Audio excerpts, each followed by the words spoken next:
comes back to your story. Yeah. Let's talk a little bit about that. Sure. Not giving away way too much, but you at one time also wanted to start a startup. This was actually about 4 years back, and that's how I actually stumbled upon most of what I do today, by the way. So I'm glad I gave it an attempt to start a company.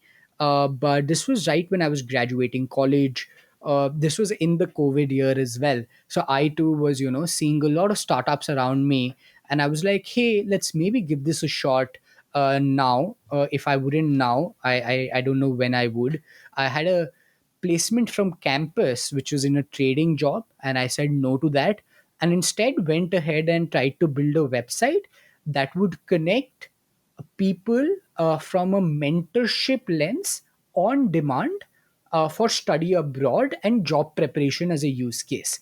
A very simple example is that, hey, if you were trying to apply to Harvard University, you would ideally want to talk to an alum from Harvard as opposed to talking to an admissions counselor or a career counselor who has never been to Harvard itself, right?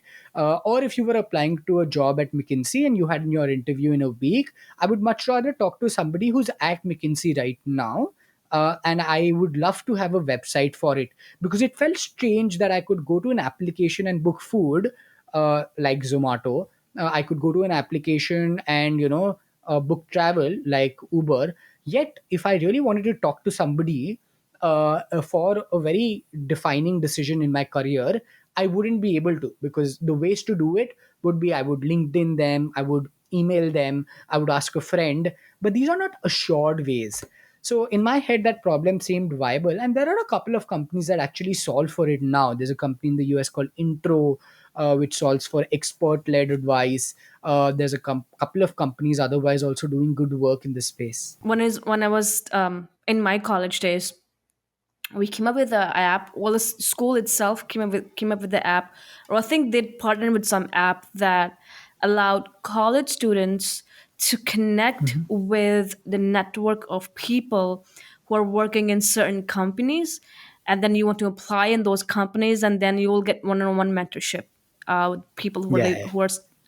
who are working in that company. So I went through one-on-one mentorship with one of the people who was working at IBM, and it gives you a lot of good experience that, okay, this is what you're expected as college hire to work, and then how the work environment's gonna be like. It's a really great idea. It's a really great idea. No, I really thought so as well. I think the difficulty in that, and it was a learning experience, I was a bit at the time, I don't think I was accustomed to building a tech company. I come from a business background. I studied finance and accounting back in college. So I didn't know how to exactly build a tech company, and I was very new to business as well. So I think I made a lot of rookie mistakes. But in hindsight, all in good time. I was very young. I was early in my journey. I was 21. And thankfully, all of those mistakes led me to do what I now do, because I started a podcast, because I didn't have an ecosystem or a network or a support system around me at the time, because I didn't know many founders. So when I could not make my startup work, I was found almost without like a almost helpless without a support system. And I realized, hey, there should be a space where I can learn about how to build a company. And that's when I stumbled upon a bunch of these US podcasts that talk about startups, that talk about entrepreneurship, that give you real tangible insights on how to build a company. But hey, I was like, I don't know if these are applicable in India. I don't know how to understand them and localize them. Context was missing. So I was like, hey, can somebody really point me to an Indian podcast that talks about how Flipkart was built, how Ola was built, how Zomato was built? These are all very, very large unicorns in India. And I realized that, hey, nobody was doing so. And even if people were, I felt that these conversations were mostly information. So I think in my head, knowledge is two way. One is information, and then is insights.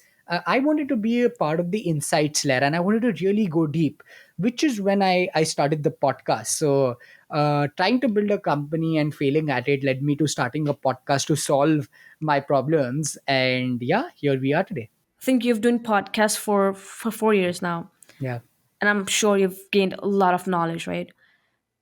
Do you think at some point you will start a company? Absolutely. I think my pursuit is always, I think, especially after doing the podcast, by the way, since on a every episode level I talk to a founder, that energy is just contagious. You know it's going to be tough, you know it's going to be challenging, but you want to take up that journey for sure. In a small way, I do think I'm living some amount of it with the podcast, trying to invest, building something out of it. But I do think there is a one founder journey in me, in my life, and I am waiting for that right time. Thankfully, the experiences I've had in the last 3 4 years have given me enough conviction to say that, hey, when I stumble upon the right thing, I will not be afraid to take that leap of faith. So it's a matter of accumulating experiences and ensuring that I continue doing my best work in what I am doing. And when the time is right, I do think I will build a company, and that's a personal milestone for me as well, to at least give it an attempt. All my wisdom from the podcast tells me that I mean, most regrets in life are not things that we didn't do, but things we didn't try. This is a borrowed line. I was hearing a podcast yesterday itself, and it was there by Adam Grant, who's this very famous professor and organizational psychologist, and he put it really well. So I think, yeah, trying, I will definitely give it an attempt in the future for sure.